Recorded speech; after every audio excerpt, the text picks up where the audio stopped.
किसी को बताया तो नहीं? किसी को भी नहीं मालूम। फिर जल्दी से बताओ।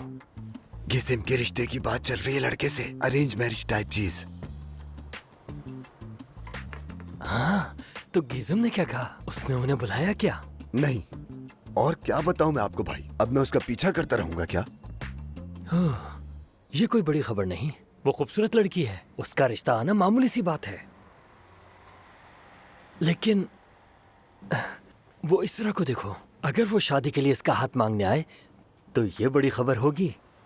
लेकिन जब तक गिज़म हाँ नहीं कह देती तब तक ये कोई भी बड़ी खबर नहीं। क्यों भाई, इसरा साहिबा भी अच्छी खासी खातून है।